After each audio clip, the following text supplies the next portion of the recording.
واقعی یہ مرنے والا کوئی عام انسان نہیں، مصطفیٰ کا غلام ہے۔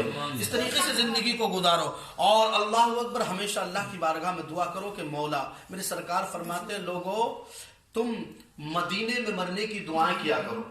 کیا کہتے ہیں مصطفیٰ؟ لوگو تم میرے مدینے میں مرو، اور اگر مدینے میں نہ مر سکو تو مدینے کی تمنا لے کر مرنا۔ سرکار کہتے ہیں آقا جی اگر مدینے کی تمنا لے کر مریں گے تو پھر کیا ہوگا؟ تو میرے سرکار فرماتے ہیں تم مرو گے ہندوستان میں اور قیامت میں اٹھائے جاؤ گے مدینے کے قبرستان میں۔ تو محترم حضرات اس طریقے سے مرو کہ اللہ اکبر، مصطفیٰ جان رحمت کی کے فرمان پر عمل ہو جائے، اور جو انسان مصطفیٰ جان رحمت کے فرمان پر عمل کر لیتا ہے اللہ اس کی زندگیوں میں بہار نصیب فرما دیا کرتا ہے۔ اللہ اکبر۔ اور اللہ تبارک و تعالیٰ کے مقدس ولیوں کے قریب لے جایا کرو۔ جب تمہارے گھر بچہ پیدا ہو تو اللہ اکبر، بچہ پیدا ہونے کے بعد محترم حضرات ماں کے شکم میں آتا ہے، بعدہ دنیا پر آتا ہے۔ آپ کو یہ تو بارہا سنتے رہتے ہیں کہ بچہ ماں کے ٹائم ہو گیا، کہ ٹائم تو نہیں ہوا ابھی، بولے تھوڑا چل کے بولو سبحان اللہ۔ تو اللہ اکبر، یہ جب بچہ 4.25 ماہ کا ہوتا ہے تو اللہ تبارک و تعالی اس کو شکل اختیار دے دیتا ہے۔ اچھا کمال ہے اللہ کی رحمت کا بھی ہے، جی کمال ہے کہ نہیں؟ آدمی ایک جیسا، عورت ایک جیسی، مگر قسم خدا کی ہزاروں میں کھڑا کر دو تو اپنے کی پہچان ہو جاتی ہے۔ اللہ کی شان ہے اور اللہ کی رحمت ہے پیارے، کتنوں میں بھی کھڑا کر دو۔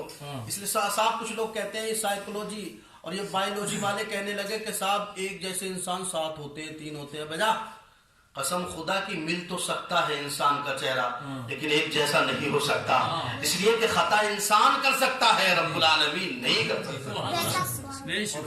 شکلیں کس نے دی ہیں؟ جی اللہ نے دی، اللہ تبارک و تعالیٰ نے دی ہیں۔ اتنے انسان مگر باوجود اس کے تمام کے چہرے الگ۔ اب جب بچہ پیدا ہو جائے تو بچہ ماں کے پیٹ میں نماز پڑھتا، ماں کے پیٹ میں اللہ تبارک و تعالی ناف کے ذریعے بچے کو کھلاتا۔ کس کے ذریعے کھلاتا؟ ناف کے ذریعے۔ کیوں؟ کیونکہ ماں کے حلق سے اترنے کے بعد جو لقمہ تھا وہ حرام ہو گیا، اور حرام لقمے کے لیے پروردگار نے منع فرمایا۔ جب اللہ ہی منع فرما رہا ہے تو وہاں کھلانا اللہ کی ذمہ داری ہے، اللہ حرام کیسے کھلائے؟ اللہ کو زندہ بھی رکھنا ہے تو اللہ تعالیٰ منہ کے ذریعے سے نہیں بلکہ ٹوڑ کے ذریعے بچے کو کھلاتا ہے اور زندگی دیتا ہے۔ اللہ کی تبارک و تعالیٰ کی رحمت ہے۔ محترم حضرات اب جب بچہ کچھ دنوں کا ہو جاتا ہے، کھڑا رہتا ہے، رکوع کرتا ہے، یاد رکھیے گا کچھ دن بچہ ماں کے پیٹ میں کھڑا رہتا ہے، کچھ دن رکوع کی حالت میں رہتا ہے، لیکن جیسے وہ سجدہ کر لیتا ہے اللہ سجدے کی برکت سے اسے دنیا کی میں نصیب فرما دیتا ہے۔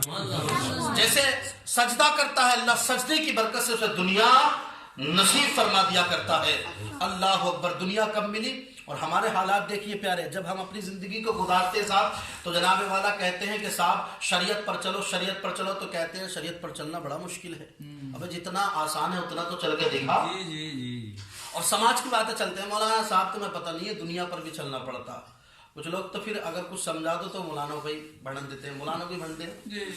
ابے خطاوار سب ہیں، مولانا کون سا انسان ہی ہے، برائی کی بات نہیں ہے، مولانا بھی ایک انسان ہے، ایسا نہیں اللہ کرے، بلکہ ایک شیطان عام انسان سے زیادہ ایک عالم کو بہکاتا ہے، ایک عالم کو زیادہ بہکاتا ہے، اس لیے کہ وہ جانتا ہے ایک عام انسان کو بہکانے سے اس کا اتنا بڑا فائدہ نہیں ہے، اور وہ جانتا ہے ایک عالم کو بہکا دیا تو پوری قوم کو بہکا دیا، وہ جانتا ہے، اس لیے ایک شیطان پر زیادہ غالب رہتا۔